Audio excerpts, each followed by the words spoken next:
Boa noite. Boa noite. Tarde, não. Boa noite, A Marcelo gente chega Barreto. cedo aqui, mas... A gente chegou, o céu estava claro, agora já não está mais, certamente. Boa noite, Ramon. Boa noite a todo mundo que assiste ao Troca. Não apareceu ainda, né? Sabe a sensação que a França me passa vendo os jogos dela? É de que mesmo se você não está vendo... Nem foi o caso de hoje, que hoje o jogo foi um domínio completo. Qualquer aspecto do jogo que você fosse considerar, a França foi melhor que Marrocos até na saída de bola com um chute para a lateral, que eles dão agora. Que o de Marrocos chegou, a bola ficou meio que a 30 metros da linha de fundo. A da França foi quase na bandeira de córner. Eu me recuso a achar qualquer saída de bola como essa boa. Até nisso ela foi melhor. Somos dois, eu também tô com o Barreto. Isso é uma estratégia, mas enfim. Horrível. Depois a gente depois tinha que acabar. Depois a gente faz um debate sobre isso até o final da conta. Num dia sem jogo. Mas mesmo se ela tem um jogo que ela não está se impondo tanto, a minha sensação é de que a qualquer momento, no pé de um desses quatro da frente, vai sair um gol. É uma sensação menos que do Olise. Ou ele vai dar para alguém. Mas ele vai arrumar o dia de alguém fazer. Tantas jogadas, ele já participou de tantos gols e não fez, o dele é uma injustiça. A França, ela é para mim a antítese dessa Copa dos jogos apertados, duros, sofridos até o final. Se você somar os gols esperados, né, aquela métrica que mede a qualidade das finalizações, o quanto cada time criou, quantos gols deveria ter marcado estatisticamente contra a França. No mata-mata, Suécia, Paraguai e Marrocos somados dá 0,97. Não produziram sequer para um gol contra a França. Enquanto isso, a França tem vencido seus jogos com... Fora o Paraguai, que segurou até os 70 minutos, a França não sofreu no mata-mata da Copa do Mundo. Enquanto o Paraguai não foi exatamente sofrer, foi uma frustração de que estava demorando a sair, tinha provocação pode vir uma provocação e tal, mas, enfim, ela é o contrário do que a gente tem visto no restante do Mundial. Bom, podem vir por aí Espanha, Bélgica e, mais à frente, Inglaterra, Noruega, Argentina, Suíça. E só. Algum desses aí para a França, Ramon? Boa noite. Boa noite, Barreto. Boa noite, Mansur. Boa noite para quem está com a gente em casa acompanhando o Troca. Olha, para a França hoje tem sido bem complicado, né? Mansur pontuou muito bem a questão da resolução que a França tem para sair dos problemas que ela se coloca, que colocam ela, né? E o que mais me deixa, assim, espantado ou ter uma admiração muito grande por esse elenco que os quatro da frente, Olise, Dembélé, Mbappé e Doué, que foi titular hoje, podem resolver os seus problemas, quanto os reservas. Cherki, Bacolá, quem mais pode entrar ali? Até para o Koné, até para o Matetá, que é de uma característica completamente diferente dos seis da frente, né? É um jogador de mais força, que pode resolver mais na bola aérea. Enfim, são jogadores que saem das situações conturbadas que o jogo oferece de uma forma muito simples e muito eficaz. Assim, basta uma chance, no máximo duas, que eles vão guardar, vão fazer seus gols. E pior, eles não criam só uma ou duas, né? Não. Eles criam várias. Não, hoje só o XG que o Mansur citou aqui, só hoje da França foi 3-0-4. Já estava em 2 quando o jogo estava 0-0. 0,14 hoje. É isso aí. Com o jogo 0-0, o XG da França já estava em 2. Isso. Né? E o do Marrocos, 0,6. Ainda teve um pênalti perdido. Ainda teve pênalti perdido. Então, o curioso do jogo hoje, Marrocos tinha... Não dá para dizer que Marrocos não tinha um plano para o jogo. Marrocos, na ausência, o Saibari no banco, né, mas aparentemente sem condições, é o centroavante mais especialista. Ele sai com o El Khanous partindo do centro do ataque, como ele sendo o falso 9, para não mexer na relação Brahim Dias e Hakimi pelo lado direito. O Taubí, que é um ponta mais característico, entra na esquerda, e a ideia claramente era que o El Khanous, junto com o Nahi, que é o meia por trás dos atacantes, o camisa 10, não é o camisa 10 porque ele joga com a 8, mas eles se movessem, tentassem arrastar a marcação da França para que fosse o Hakimi correndo, ou o próprio Taubí, ou eventualmente o Brahim Dias, alguém atacasse esse espaço e algumas poucas chegadas que Marrocos pudesse produzir. Mas não funcionou em momento algum. Quase nunca a França caiu nessa armadilha. A França, além de tudo, ela se defende muito bem. Ela sempre, em todas as Copas com o Deschamps, ela foi um time seguro, né? Desde 14 no Brasil, 14, 18, 22, 26. Agora, ofensivamente, essa é, além de ser segura, a versão ofensivamente mais bem acabada, para mim, do time. em que ele consegue produzir. Então, Marrocos tentou ficar atrás no início, a França circulou a bola, produziu chance. Marrocos ameaçou sair para jogar o primeiro contra-ataque, pênalti, né, que o Mbappé. E quando o Marrocos tentou sair jogando por baixo, foi desarmado e nos lances o Doué bate. Foi o Doué que finalizou, foi o Doué, e o goleiro vai precisa ir no canto pegar. A França machucava Marrocos de todas as maneiras que Marrocos tentasse abordar o jogo. A pergunta que abriu o programa de hoje está aí para você também participar, né? Quem para a França? Né? Resumindo aí a nossa pergunta. Abrindo com Espanha e Bélgica, que estão no caminho, né? Um desses dois vai ser o próximo adversário da França na semifinal, e o pessoal do outro lado da chave, caso a França chegue à final. Noruega, Inglaterra, Argentina e Suíça. O que a gente quer saber é o seguinte: qual desses times tem mais chance de bater a França, de vencer a França num eventual confronto? É para votar? Pode votar, claro. Assim, até dado momento da Copa, eu sempre falei muito aqui do quanto eu acho agradável ver a Argentina jogar. Mas, para mim, o time que menos sofre, além de ser capaz de produzir, pode produzir mais do que está produzindo até agora, mas além de produzir, o que menos sofreu foi a Espanha. Não sofreu gols. Isso já é um ponto. Permite menos ao adversário. Então, me parece um time mais encorpado, capaz de enfrentar um jogo contra a França.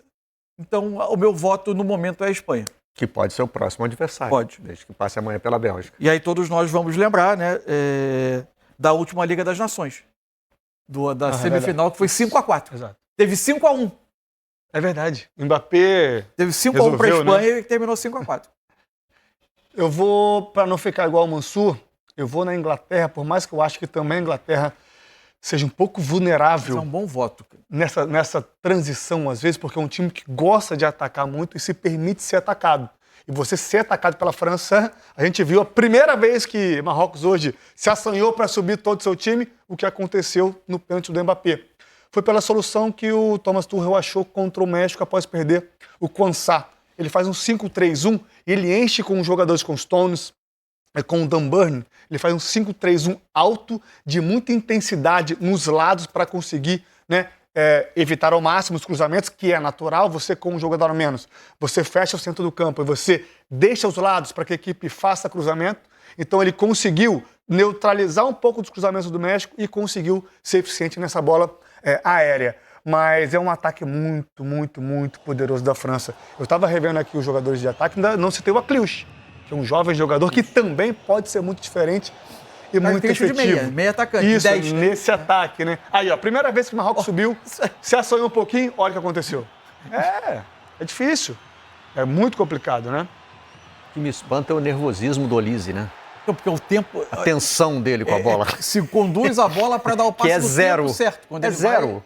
Né? Quando ele vai tirar, quando o Mbappé pode tirar vantagem e receber na frente do marcador. Ele parece gelado quando recebe a bola. Parece que não tem jogador em volta dele. Parece que ele não enxerga o adversário e ele está olhando só para o Mbappé de fato, e ele dá o passe no tempo, na hora e com a força exata para que o Mbappé já chegue controlando, já chegue chutando de primeira, já consiga, né, no ponto futuro conseguir finalizar, enfim, vou fazer. Esse é o lance que o Mansur falou, né? Isso. Da boa defesa do Bono, né? Melhor jogador do primeiro tempo, né? Claro. Pegou o pênalti, né? E pelo que ele teve que fazer no campo. A única coisa que restou entre a França e o gol foi o Bono tentando salvar. Teve um momento do primeiro tempo em que o Marrocos conseguiu uma construção pela direita, conseguiu abrir um espaço na hora de tentar esse passe, a defesa da França cortou. E a outra coisa, né? A França... Olha o Olise, ó. Parece que não tem gente parece em volta que ele dele. não enxerga Aí o adversário. O lance do gol, ele me fez pensar uma outra coisa. A França termina por ser perigosa, inclusive quando aparentemente não há chance de gol. Porque esse é um lance muito menos claro do que outros que a França tinha. Agora, o Diop, para mim, ele fica na dúvida. Se ele dá o bote com medo de tomar o drible e ser fatal, então ele tenta dar alguns metros atrás para tentar bloquear um chute, só que esses metros são o suficiente para o Mbappé fazer esse chute de curva e jogar a bola no canto esquerdo. Ele fez um gesto de fechar a perna para a bola não passar por ali e enganar o goleiro, será? Não sei. Eu fiquei com a sensação, eu não sei se ele conseguiu na visão periférica enxergar que o Hakimi vinha fechando, mas eu acho que ele se posiciona antes do Mbappé finalizar, como se o Mbappé fosse fazer aquele movimento de trazer para a perna esquerda, arrastando o pé na grama, assim, sabe? Trazendo a bola para a esquerda para finalizar.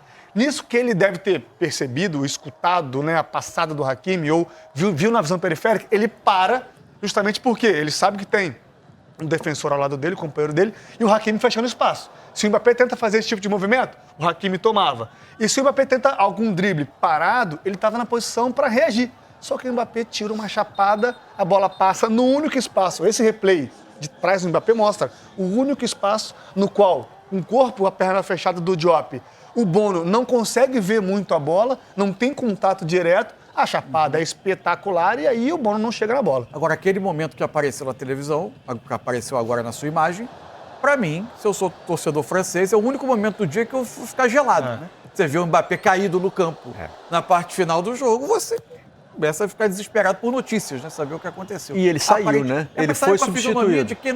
Depois apareceu com um gelo no pé. Aparentemente nada muito... Talvez só uma pancada. Uma pancada, doeu ali na hora. Mas não estava com cara de quem... Não, depois ele calça a chuteira, depois do jogo, ele calça as chuteiras no banco e volta para comemorar. Né? Não vai deixar Fica ali pulando, numa hora em que eles interagem com a torcida. Não vai deixar ninguém em paz até o final do Mundial, aparentemente. Vai continuar fazendo o que ele está fazendo aí. Agora, de todo modo, é impossível para mim não voltar à conversa de ontem. Porque hoje a gente tinha... Olha lá, Mansur. Momento em que... Olha, se você ver essa imagem, o francês deve ter gelado na hora, né? E para todos os adversários, um raro momento de esperança. De esperança, né? A luz no fim do túnel aparece. Será que pelo menos vai ser sem ele? Porque se for sem o Mbappé, é com o Olise, é com o Dembélé, né? É com um monte de gente. Fekir. Então... Até para escolher um substituto para o Mbappé, você tem opções. Opções de bons jogadores, né? Os caras não são do nível dele. Aliás, esse cara aí chegou a 20 gols em 20 jogos pela França na Copa do Mundo. E quantos gols? 20. 20 e 20. Isso é o mais impressionante. Meu filho fala que o Mbappé tem um modo Copa. Que quando ele chega na Copa do Mundo, ele é um jogador ainda mais extraordinário do que normalmente ele é, né? É um trabalho de 12 anos, é um trabalho que esse grupo foi crescendo, foi montando, né? São 2 finais de Copa do Mundo, um título, um trabalho consolidado. O jogador sabe muito bem o que faz, com geração nova chegando, já se adaptando a essa mentalidade e ele sendo esse cara, né? Crescendo junto com esse trabalho, né? O pé pra fora com o gelinho ali. É na canela, Ramon? Você tá no pé ali, não tá no... bem no peito do pé, assim? Mas... lá, no peito do pé. Peito Pode do ser pé. tornozelo também, alguma pancadinha ali, alguma coisa que é normal, né? Mas assim, bom, pelo bem do futebol, pelo bem da Copa, tomara que não seja nada, né? Assim, só uma coisa que para mim é importante, assim. Acho que é impossível olhar para esse jogo e não voltar a uma parte do nosso comentário de ontem. Porque hoje estavam dos dois lados, né? O país que tem 99 jogadores nascidos em seu território disputando a Copa do Mundo, não mais, porque alguns já saíram, contra a seleção que mais se fortaleceu a partir da prospecção de jogadores da sua diáspora que estão na Europa, a grande maioria na França.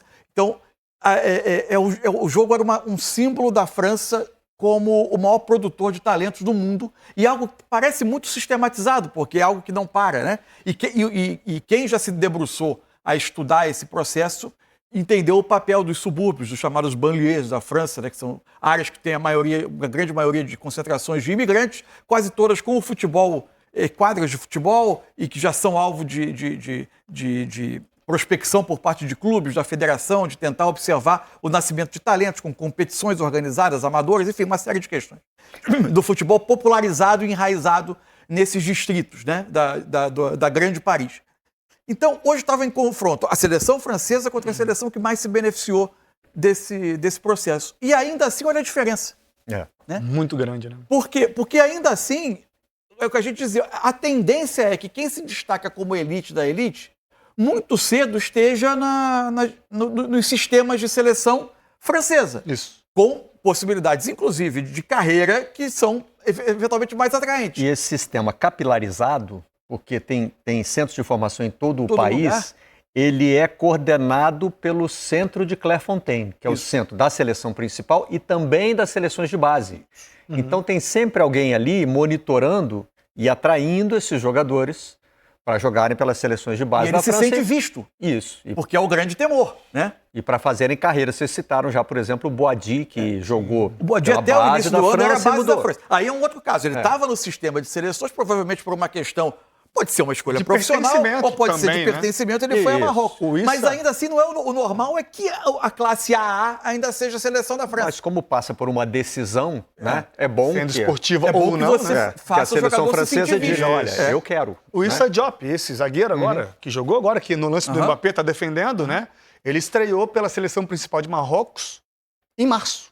Ele disse que não jogaria por nenhuma seleção, porque ele se sentia francês, foi campeão com o Mbappé na Euro Sub-19 em 2016, né? Jogando pela França, esperou a convocação do Deschamps até março, ela não aconteceu, veio o convite desse técnico agora, né, que assumiu o Marrocos, o convenceu e ele foi jogar por Marrocos. E fez uma mais bela um Copa, jogador. É um fez uma boa projeto, Copa, assim, uma bela Copa. é algo que, assim, em tese, pela sua teoria, não parece tão distante de nós. É massificação com monitoramento, trazendo a qualidade, né? Vamos agora até Boston, onde esse jogo foi disputado. Uma luz, né, que tá ali. O adversário vai se mover para esse lado. E a Espanha joga justamente tentando ou aproveitar a ruptura que o Lamine Yamal é capaz de gerar no jogo, ou invertendo bola, justamente jogando com o lado oposto, porque o Cucurella... É o seguinte, o Cucurella é um cara hiper importante hoje. O Baena não é o cara que tá aberto. Não. É o É o Cucurella. melhor Baena lateral tá por esquerdo da dentro. Copa. E o Cucurella, cara, ele também, ele é muito inteligente. Ele levantou a cabeça, ele passa a bola, ele não vai querer inventar ali no lado. Até porque ele precisa voltar para marcar. Então, assim, eu acho que dá um jogo enorme. Assim, que eu não saberia hoje te dizer quem que venceria. Vamos esperar a Espanha jogar primeiro, porque amanhã a Espanha arrebenta, a gente então. vem com a Espanha desse tamanho. Isso que eu ia falar, né? Ou então amanhã a A gente Espanha. já falou tudo. Ou então amanhã a Espanha não arrebenta. a Espanha- Aí eu vou ter que abrir e falar aqui, olha, França e Bélgica. E agora? Pelo menos a gente vai ter uma pauta nova, porque amanhã já ficou velha. A Espanha vai ganhar. A gente repete que a audiência é rotativa. Tá bom, tá viu? certo. Mas Fala, eu Gustavo. vou torcer para a Espanha, tá na pauta de amanhã. Não, então. Pra tudo isso acontecer, tem que jogar e ganhar da Bélgica. Né? Exatamente. Então, assim, pra Diria ganhar da Oswaldo Bélgica, o que Pascoal, que vai, o que que eu melhor acho? jogar. É isso. Então, assim, o que que eu acho que vai acontecer diante da Bélgica? Projetando um pouco pelo lado belga da história, né? Eu acho que bom, De Bruyne e Lukaku permanecem no banco de reservas. Acho que o Doku pode voltar ao time titular, para jogar com o Doku e Trossard pelos lados de campo, projetando uma Bélgica um pouco mais recuada, bloco médio, bloco baixo, aproveitando a transição e a ligação rápida nas costas da segunda linha de marcação da Espanha, justamente para aproveitar um eventual espaço de uma Espanha avançada te pressionando. Por isso que eu acho que o Doku e o Trossard seriam boas opções de lado de campo ao invés do Luque Bacchio fazer uma dessas funções. O Doku que foi reserva na última partida. Pelo lado espanhol, exatamente o mesmo jogo das últimas... Não contra Portugal, né? Porque contra Portugal é o espelho da seleção espanhola. Portugal tenta ser o que a Espanha já é, né? Agora o Roberto Martínez se foi, o Jorge Jesus chega e as coisas vão mudar, mas a Espanha diante da Bélgica é jogo para 1-0, posse de bola alta, paciência, rodando a bola de um lado para o outro, procurando o melhor espaço, a melhor finalização. Não acho que será um jogo emocionante, não acho que será um jogo de gols. Palpite objetivo é 1-0 Espanha. Não duvido, não. Eu não duvido a Espanha não tomar gol nesse jogo amanhã. Pra mim é o mais provável. Amanhã é provável. É, provável. Não mas tomar. é o confronto. Inclusive permitir raríssimas finalizações belgas. Eu estou muito Muito na dúvida possivelmente. em relação... E eu falei ontem sobre a possibilidade de entrada do Doku no lugar do Luque Bacchio, mas eu tenho muita... Não sei nem se o Gustavo, que acompanha bastante a imprensa espanhola, enfim, viu alguma coisa em relação à Bélgica sobre isso, porque... Por um lado, beleza, faz sentido porque você vai jogar provavelmente com as linhas mais baixas do que... A Bélgica não vai fazer contra a Espanha o que ela fez contra os Estados Unidos. Por outro lado, né, quando você vai jogar com as linhas mais baixas, você precisa ter o cara com a capacidade de repente, arrancar e num contra-ataque ali, fazer o seu gol e ganhar o jogo contra a Espanha. Com o Luque Bacchio é mais difícil isso acontecer. Com o Doku, não. Só que assim, para marcar a Espanha também você precisa, é mais trabalhoso. Exato. Marcar a Espanha do que marcar os Estados Unidos. Ainda que o Luque Bacchio tivesse, teoricamente, o Pulisic ali na faixa de campo dele e tivesse que, por ali, trabalhar bastante. O ponta direita vai ter que acompanhar o Cucurella. Exato. E talvez. Bom, E tudo bem, a gente pode até dizer que, assim, por melhor que seja o Cucurella, se você pega um Pulisic em forma e um Cucurella em forma, é mais difícil marcar o Pulisic, que é um atacante, não é um lateral. Só que é a Espanha, quer dizer, então, o meu ponto é, beleza, você vai abrir mão de um atacante, de um meio atacante que se dedica tanto à marcação, que se dedicou tanto à marcação para ter um cara mais ofensivo, se esse cara mais ofensivo, de repente, não vai te entregar essa dedicação defensiva. Então, eu não acho que seja um dilema tão fácil assim, o do Rudi Garcia, para escolher entre Luque Bacchio e Doku. o Cucurella, que durante muito tempo da vida dele foi atacante. Foi atacante. Então ele, lá em cima ele sabe o que fazer. Mas eu ainda acho o Pulisic mais capaz tecnicamente, cara. O melhor Pulisic. Acho que a Espanha tomou Pulisic gosto, jogou mal.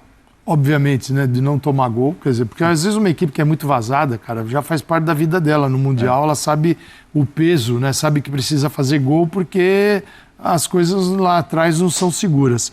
E a Espanha é segura, com o Cubarsí, né, Cubarsí, menino. Aliás, os zagueiros da Espanha, muito criticados, o Laporte e o Cubarsí, fazem Copa Faz uma muito boa segura, Copa. né? Mas é o sistema, não são só os dois, ou o Nai Simon.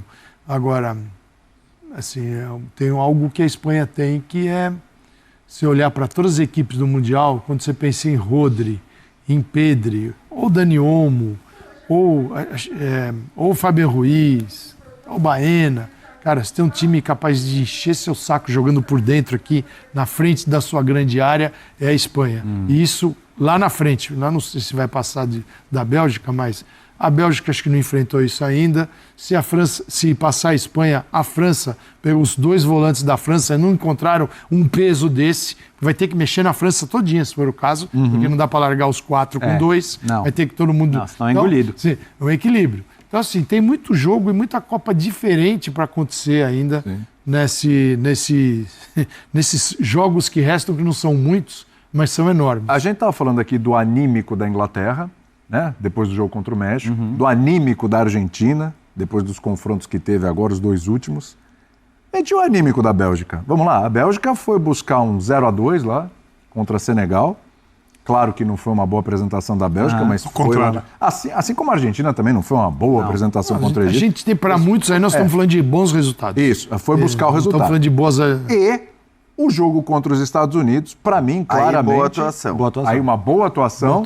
E para mim, claramente, também uma respostinha ali, um negócio que os caras se mobilizaram por causa da história do Balogun e tal. A Bélgica mudou para jogar contra Então, mas seguindo acho que esse é o principal ponto. Ele amanhã vai tem que além ser... do estímulo do Trump. Ele saiu, fator Trump. Ele pegou o time do fim do jogo com o Senegal e falou, esse é o time. É isso. Né? A partir desse princípio, ele não muda o time contra a Espanha. Eu também acho E aí joga com o Luque Bacchio. Eu meio que achei o time. Né? mais coeso Então, do ponto de vista das tarefas. Agora, tem um ponto. A lesão do Onaná, volante, que é recuperador de bola, protege a defesa. Eu acho que não é uma lesão para a gente subestimar. Porque hoje o Tielemans é o cara que vai bater direto com o Rodri e já tem esse ponto, né? Que ele vai ter que, com bola, ele é um cara que chega bem na frente, mas sem bola, ele é um cara que vai ter que... Porque, assim, deixar o Rodri livre, o Rodri vai ditar o jogo e como ele fez nos últimos 2 jogos. Então, assim, o Tielemans é o cara mais importante da Bélgica hoje amanhã. Atualmente e amanhã no jogo de amanhã. E ele é o cara... Eu acho que tem outro jogador mais importante. Fala, Guga.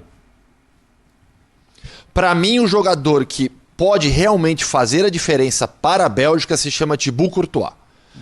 A Copa dele pode não ser espetacular, mas projetando um jogo no qual a Espanha será bem melhor, terá um volume de jogo e vai com certeza criar mais oportunidades do que a Bélgica, eu acho que a classificação belga passa essencialmente por uma grande atuação do Thibaut Courtois, para evitar o gol espanhol e, eventualmente, em uma dessas transições que a gente projeta, a Bélgica matar o jogo ou eventualmente levar a partida para prorrogação e pênaltis. Mas para mim, o jogador da Bélgica amanhã é o Thibaut Courtois. É impressionante, né? O cara não consegue largar Real Madrid, Real Madrid, Barcelona. Eu já tinha comentado aqui. Só que pessoas. Calçade, eu cansei de ver o Courtois ganhar jogo pro Real Madrid na Champions League, ali na minha frente, sabe? As Champions que o Real Madrid ganhou, as duas últimas, tem as mãos do Courtois nelas. Pra mim, a atuação do Courtois contra o Liverpool ele foi, pra mim, disparado o melhor jogador em campo, o principal atleta pro Real Madrid ganhar aquela Champions. Se a Bélgica não... A Bélgica do último jogo, ela é acho que é o projeto ideal para a Espanha. Você tem que ter um time que tenha condições de ajustar muito a marcação. Precisa deixar a Espanha começar. E troca. Passa para cá, para lá, para cá, para lá. Cara, chega uma hora que se passar isso 45 minutos, você uma hora não tem 100% de acerto. Você vai errar em alguma coisa e eles vão chegar lá. Então você precisa encaixar a marcação, não deixar trabalhar tão baixo na tua defesa, que aí começa a ir passe para uma infiltração. Então é essa Bélgica mais voltada para as tarefas, que é com mais energia, mais dedicação. Então, mas eu... É outra Bélgica, Birna? Eu não tenho a menor convicção disso. Do quê? Que a Bélgica, de um dia para o outro, se tornou um time consistente, competitivo, capaz de jogar o futebol. Nem eles. Então, eu não tenho a menor convicção disso. Esperando isso. É por isso que eu aposto tanto as fichas na Espanha. Além de ser mais time, além de ter um meio-campo muito mais forte, além de ter jogadores melhores, além de não ter tomado gol, além de ter mais camisa, além de ter mais preparada para jogos grandes, por todo histórico, inclusive nesse ciclo da seleção da Espanha. A Bélgica não se prova uma equipe consistente. Ela fez um bom jogo contra os Estados Unidos. Um bom jogo na Copa do Mundo inteira. Que não seria suficiente para encarar a Espanha, porque é um jogo muito diferente. Sim. Muito diferente. Então... E tá assim, vamos lá. A França acabou de despachar Marrocos. Aham. A Noruega vai pegar a Inglaterra, a Argentina vai pegar a Suíça. Este confronto que a gente está falando de Espanha e Bélgica é onde tem o maior desnível? Maior desequilíbrio? Para entre mim, os dois? sim. É isso? Dos quatro. Pra mim também. Sim. Pra mim também. Até pelo que eu não confio na Argentina hoje. Mas você falou É que era isso. França e Marrocos. Já foi. Você já eliminou Não, Marrocos, esse jogo já foi, eu já entendi. foi. Porque eu também, com a sua... Eu achava que pela força da França também... Sim. França e Marrocos... Não, achei que você tinha tirado esse da equação, porque já foi. você Já falou foi. dos quatro. Era França e eu Marrocos. tirei Eu falei esse. dos quatro porque já foi, mas Não, sim, não, tô falando era do esse. desnível Era deles, esse, era esse. Acho que o jogo, inclusive, confirmou isso. Sim.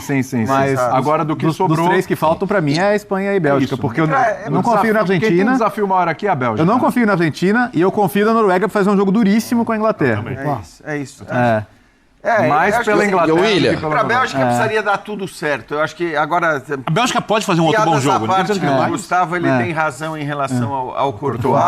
A Bélgica, eu acho que ela precisaria talvez conseguir segurar o jogo até um determinado momento em que aí, beleza, você vai pôr os caras no final ali para tentar, de repente, né, ou levar para os pênaltis. Então, eu acho que, de fato, para a Bélgica é aquele tipo de jogo que precisa dar tudo certo para conseguir eliminar. Na realidade, agora, para a Bélgica, precisa dar absolutamente tudo certo até dia 19, né? Porque, assim, se ela passar pela Espanha, ela vai pegar a França. Se ela passar pela França, aí o outro olho, meu amigo, tem que ser uma conjunção. Você quer ganhar a Copa do Mundo contra quem também? A conjunção de só pega as Mas primeiras. tudo bem, mas A Argentina tá nessa, né? Também. Aliás, o Rafa, você tinha chamado, né? Fala aí. Não, sim, porque assim, eu acho que tem um aspecto muito importante que é pouco falado sobre a Espanha. E aí eu vou trazer um pouco da perspectiva de dentro da Espanha mesmo, né? De conversas com torcedores espanhóis e com muitos jornalistas com quem eu convivo no dia a dia lá de Real Madrid e aqui na cobertura da Copa do Mundo também. E aí também de entrevistas com os jogadores da Espanha. A Espanha fala em ser campeã com naturalidade já. A Espanha não carrega mais aquela pressão de ter que ser campeã ou não lida bem com a condição de ser candidata. Hoje, os espanhóis têm muita consciência de que são candidatos a título e isso não é um peso negativo. A Espanha ela conseguiu se transformar nesse sentido. A responsabilidade de ser candidata ao título já não é um peso negativo para a Espanha. Então, os jogadores falam, nós viemos aqui para ser campeões. A torcida espera o título. A imprensa trata a França como candidata. Então eu acho assim, esse aspecto anímico que a gente não vê, não é algo palpável, eu percebo já nessas conversas e nas entrevistas dos próprios jogadores. Mas eles Ser não veem- candidata ao título já não é um peso para a Espanha. Mas eles não veem a França como favorita diante de tudo que aconteceu na Copa? Sim, vem. Não é tirar o favoritismo da França, mas é saber lidar com essa condição de candidata ao título. Sabe? Eu acho que isso é um aspecto importante para um jogo tão grande como esse que a gente projeta contra a França. E para esse contra a Bélgica, eles têm plena consciência de que eles são os grandes favoritos. E a responsabilidade é toda da Espanha. A Bélgica entra em campo muito leve nesse sentido. O ciclo 2008-2012 mudou o status da Espanha no futebol mundial. Sim. Antes de 2008, você olhava para a Espanha, a Espanha, mas não dá para acreditar na Espanha, né? Em algum momento... Ela não concorria. Você lembra da Copa de 2006, na Alemanha? A Calçade estava lá. A Espanha jogou uma bola redondinha na fase de grupos. Tocava. E a França foi ali aos trancos e barrancos, né? Jogando mal, passou em segundo, empatou com a Suíça. Chegou a Espanha e França. Ela está sempre no caminho. Chegou a Espanha e França, o Zidane pôs o jogo no bolso, a Espanha foi para casa e a França seguiu até a final. E era comum isso. 98 a Espanha tinha uma baita geração legal, o Raul novinho, né? Uma boa seleção e tal, e caiu na fase de grupos. E era comum em Euros, em Copas do Mundo, a gente ver, que potencial essa Espanha e nada. O ciclo 2008-2012, de bicampeão europeu, de campeão do mundo, falou, cara, a gente não precisa mais carregar complexos. A gente vai ser candidato e se não ganhar essa, a gente pode ganhar a próxima. Eu falava ontem, né, da ideia que havia sobre esse gigante